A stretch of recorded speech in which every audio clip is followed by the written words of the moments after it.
You know that post-GM high? I am still very much riding it. Andrew, Diggs, you can watch this one. There will be spoilers. So for the other night, I felt, maybe even for the first time, that I was a good improv DM. See, I had been struggling with this campaign because we were getting close to the end game, and I knew what needed to happen, but I didn't really know how to get there. And so I was having a lot of writer's block and really kind of not sure what to do with the story. So I decided to keep it pretty open and did a lot less prep than I usually do. And here's what I did. I made a place. I described it, figured out what was there. And the place was a floating castle in the air elemental plane, the castle of one of my players' fathers, who is also their warlock patron. I made some people, namely that character's father, but also that character's half-brother and that character's half-brother's mom, Whisper and Suri.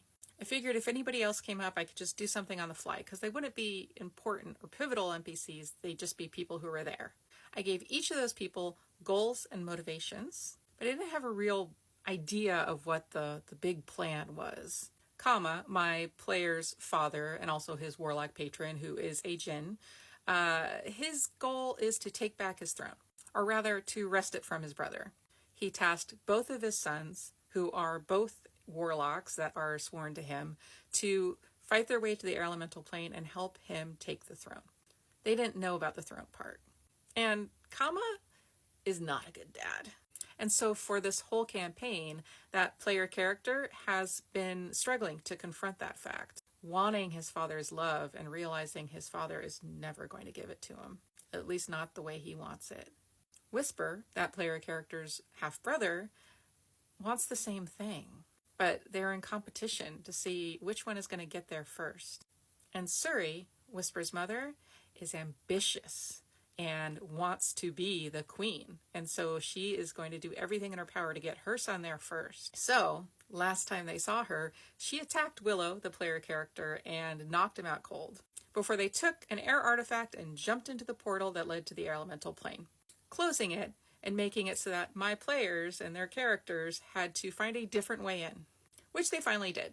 And like many times before, they threw caution to the wind and didn't really prepare to go to the other elemental plane. This time, I wanted them to know that that was a bad decision. I wanted it to feel dangerous. I wanted it to feel like nobody was on their side, and that they had entered a pit of vipers, everyone trying to get ahead of each other. Any secrets could be used against them. So they went straight to Kama's castle, straight into that pit of vipers, and they were not prepared. And honestly, because that's all I had set up, I didn't really know how it was going to go. But I just kept thinking, what do these other characters want? And what are they going to do to get it? What can they leverage that our heroes aren't paying attention to? So the player character, Willow, goes to confront his father, flips him off, and his father says, well, I don't really need you. I have another son. And takes his warlock powers. Now, this was in the middle of a session, and they had gotten themselves into the start of a combat with 10 guards. I didn't have a stat block. I was not prepared for this battle. And they're level 11, so there's no way I'm just pulling out a guard stat block for that. So I said, hey, let's take a 15-minute break. We'll talk it out, what's going to happen with this character, and I'll pull a stat block. So the character is left without his warlock powers, and the player did something really cool. He remembered the sacrifice that his mother had made to keep him from his father, a sacrifice that the character didn't value because he wanted a relationship with his father. His mother had been a cleric of Helm and had lost her faith because when she used that power to save her son, it hurt her permanently.